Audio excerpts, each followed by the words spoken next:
Keir Starmer has been accused of yet another cover-up, this time by rape gang victims, who accuse him of denying them the inquiry that they want and deserve. They've now called for Jess Phillips, the safeguarding minister, to stand down after she accused them of lying. I respect the views of all the survivors, and there are different views. I accept that. But the safeguarding minister, I think, has probably more experience than any other person in this House in dealing with violence against women and girls. Alongside her will be Louise Casey. These two individuals, Mr. Speaker, have spent decades standing up for those who've been abused and sexually exploited. And I absolutely think they're the right people to take this forward. Tim, you're back from PMQs. Yes. Kemi Badenoch's had another good week, do we think? She has. She asked 6 questions about the child grooming gang scandal and the difficult state that the inquiry is in.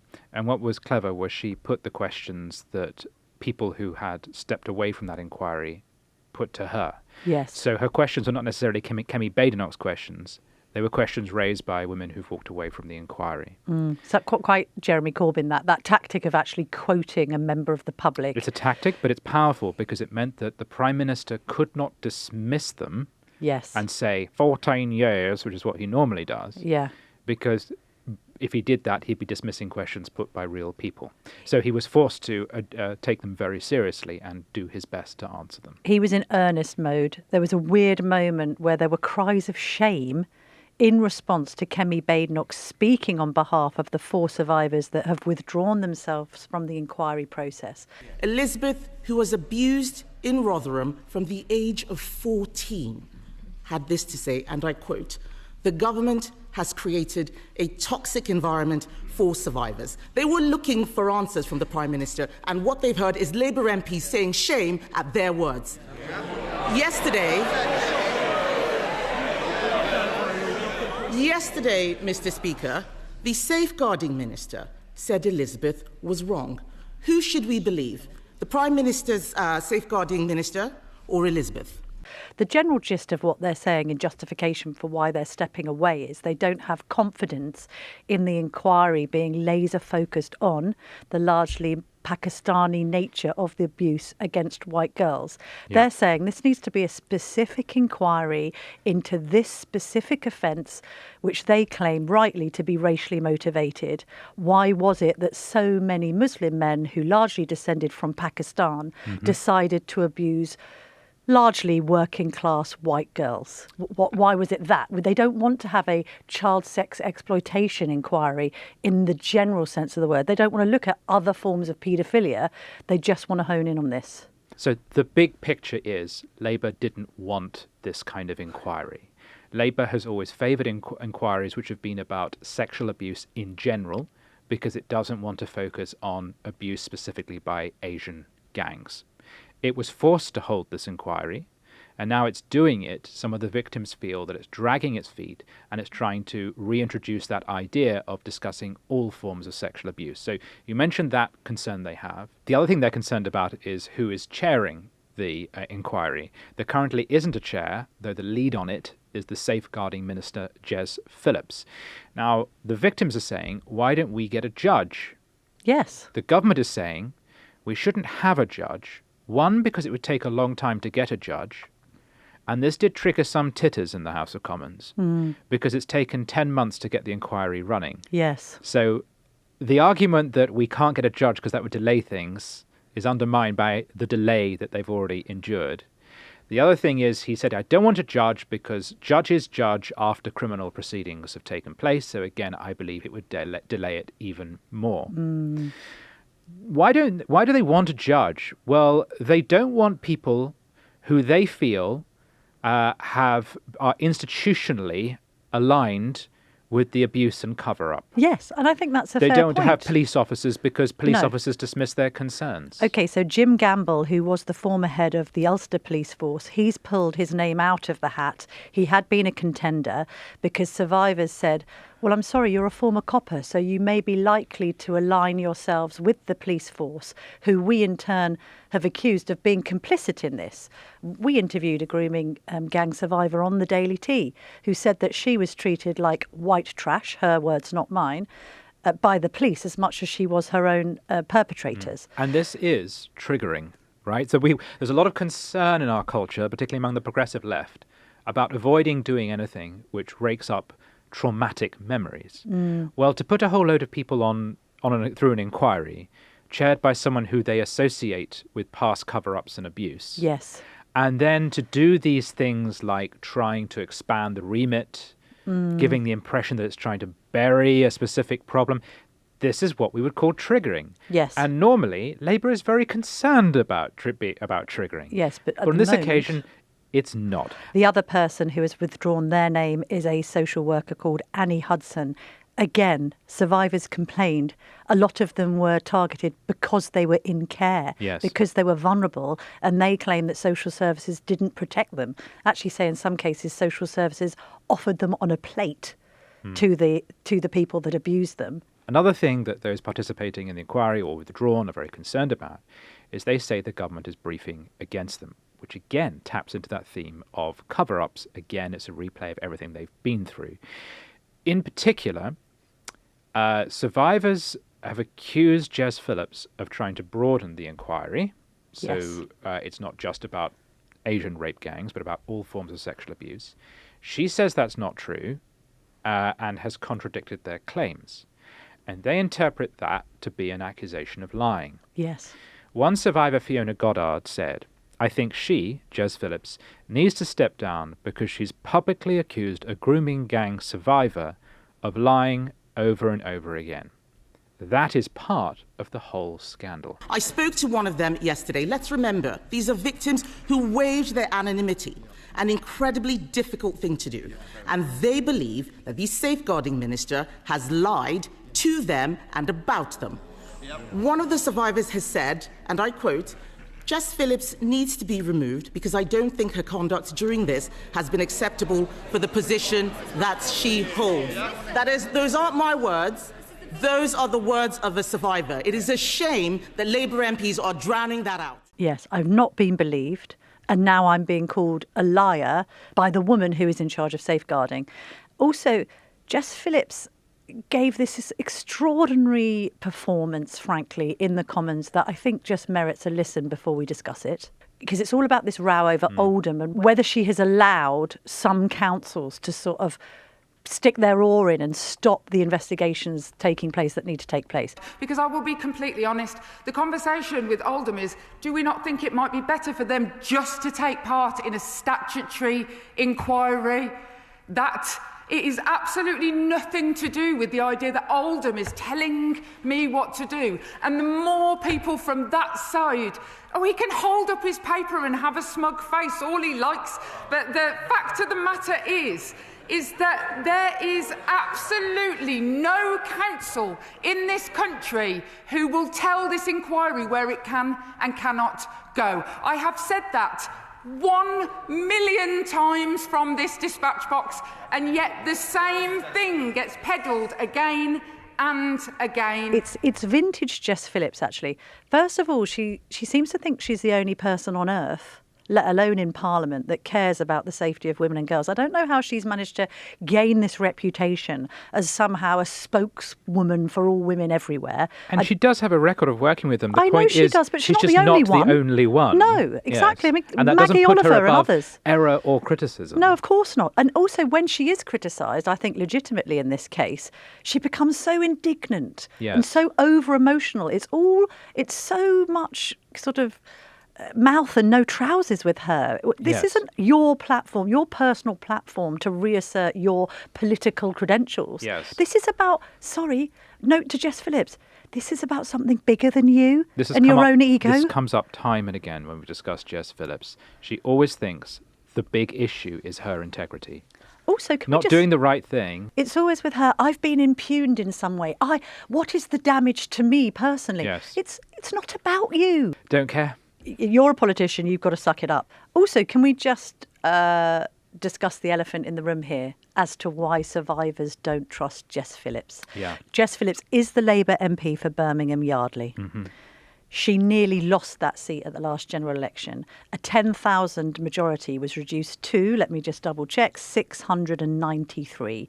The reason she was nearly forced out is because the second person who came in second place was a representative of the Workers' Party, which is unashamedly pro-Gaza and pro-Palestinian. Yes. Okay, so also, the demographics of Birmingham Yardley are predominantly Muslim. Therefore, there is a suspicion that she is not a neutral actor because, and this could be right or wrong, in the back of her mind, everything that she does is going to be judged at the next general election, and there may be a fear by Jess Phillips, regardless of all the work she's done for women and girls, that she may lose some Muslim votes. Are you actually playing this even-handedly, bearing in mind your own political aspirations for the next time we all go to the polls?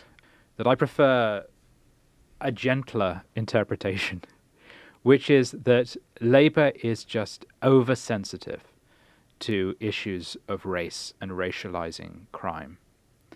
So, something else Kemi Badenoch raised were remarks by Lucy Powell when speaking to Tim Montgomery. Yes, that was on Any Questions, wasn't it? And you'll remember that he made reference to the Asian rape gangs, and she accused him of jumping on a right-wing bandwagon. And Kemi Badenoch used those words. Also, amusingly, she accidentally referred to Lucy Powell as the deputy leader of the Labour Party. Yes, everyone knows she's going to get it, which And then is she a said, slight to Bridget Phillips. Yeah, no, I mean the future leader, because we know she's going to get it. Exactly. And yeah. she's saying that because there's this sense that the members are using this vote as a two-fingered salute to the Prime Minister. They're not happy with Keir Starmer. Yes. Bridget Phillipson's his candidate. Lucy Powell is the members' candidate. Yeah. Both women say, well, we're not proxies for blokes. I don't mean it like that. I just mean that Bridget Phillipson would be continuity Starmer and Cabinet. Yes. Lucy Powell would be somebody who's been removed from Cabinet and therefore would be a bit of a rebellious vote. Yeah. But as I said, there are those, and I understand why, who just think the soft left are nervous about losing their seats. Of course they are. But I think the explanation that I prefer is they genuinely are ideologically opposed to any discussion of ethnicity, which is why they've been dragged kicking and screaming to this point of having this particular inquiry. And, as the Prime Minister kept asserting, saying they will look into the role of ethnicity in all of this. I think you can tell the story of Labour's attitude towards this whole issue from that quote of Lucy Powell when speaking to Tim Montgomery and saying right-wing bandwagon to a quote from about a week ago in which it was brought up in an interview and she apologised unreservedly for having made that remark. That's the transformation that's gone on in Labour. But they have been dragged to this position. Like so many things that they claim now to believe, sovereignty of borders, controlling illegal immigration, they're not things they believed 5 minutes ago. They're stuff they've been compelled to believe. Although don't forget that Jess Phillips had that extraordinary moment on Question Time where she she likened that sexual assault that took place in Cologne when a number of, I think, migrants rounded on young women in a crowd situation and said that it wasn't dissimilar to a night out in Birmingham, a Friday night out in Birmingham. There is violence against women and girls that you are describing. A very similar situation to what happened in Cologne could be described on Broad Street in Birmingham every week, where women are baited and heckled. Now, we have to attack what we perceive as being patriarchal culture, coming into any culture that isn't patriarchal and making sure we tell people not to be like that. But we should be careful in this country before we rest on our laurels when 2 women are murdered every week. Yes. And again, it was like, well, you're not looking at the racially motivated nature of this. And again, to Labour, don't racialise this. This is an issue of male violence against women. It's possible in all male communities. And it's a distraction to focus on one particular racial group. That is to ignore the central tenet of this. The survivors have proven that's not true. They have forced them to hold an inquiry into it.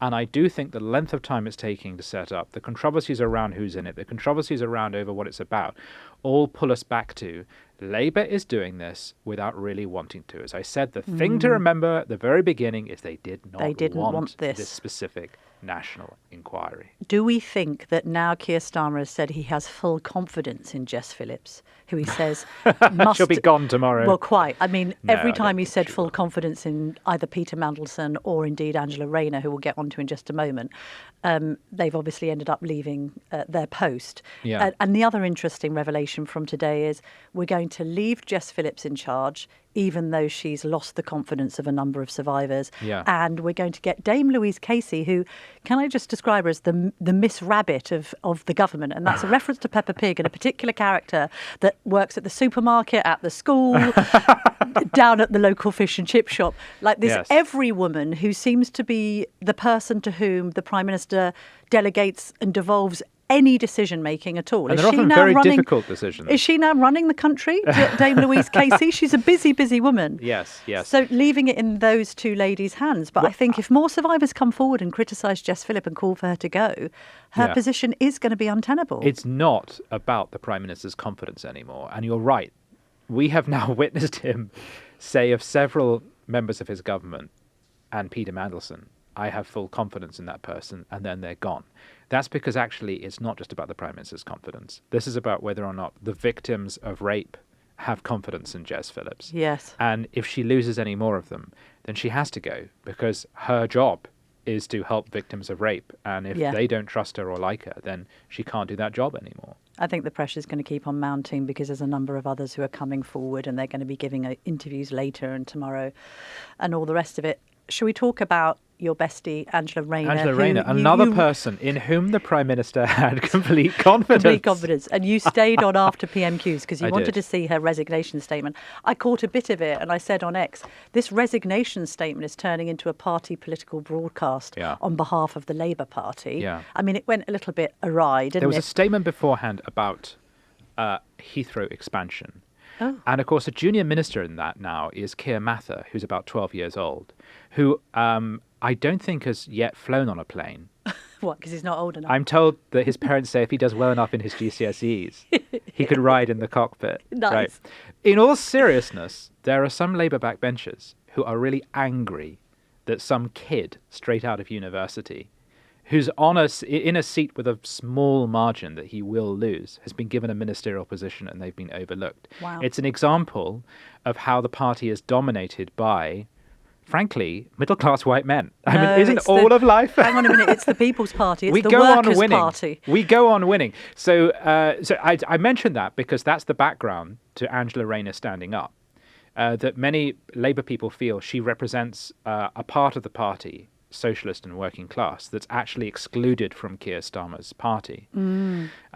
We weren't quite sure what she was going to say. We thought maybe she'd have a go at Keir, but then we thought maybe she won't because she wants to get back into government, and she had a very good conference. By not being there, she probably had a Yes. better conference than she intended it. And there was this weird arms race at the conference, one speaker after another saying, I love Ange even more than you do. Yes, just to get applause on the audience floor. We had Wes Streeting going, she needs to be back. Then we said to him, does she need to be back? And then he was giving that Yeah. whole, I'm not a Blairite really. We love Ange because she's a single mother who left school with no qualifications and is now, well, she was deputy leader of the party. We got all of that. We got the biography. We got, I grew up in a council house. I was a single mum. People wrote me off. I wanted to prove them wrong. Mm-hmm. And I wanted to prove that I could get off benefits. I mean, if you're cheeky, you could argue that like 30 years later, she was living in a grace and favour house being paid for by the public. So you could say she never really moved on. Tim, that's naughty. That's very naughty. But she did all the biography stuff. She used the S word, which is never used in the Labour Party anymore. Socialist values. Oh, I thought you were going to say Elton John. Sorry seems to be the hardest word. Socialist, No, she used the S socialist word. Right. I mean, she looked good. She was wearing this interesting green trouser suit, which embarrassingly Rachel Reeves turned up wearing exactly the same thing. But it's Oh, okay. wow. They sat very far apart, so there was no comparison. And the whole thing was designed. She was sitting next to her junior minister who was sacked along with her. And the whole thing was designed to say, I'm here in the future if you should be interested. Take a Yes. chance on me.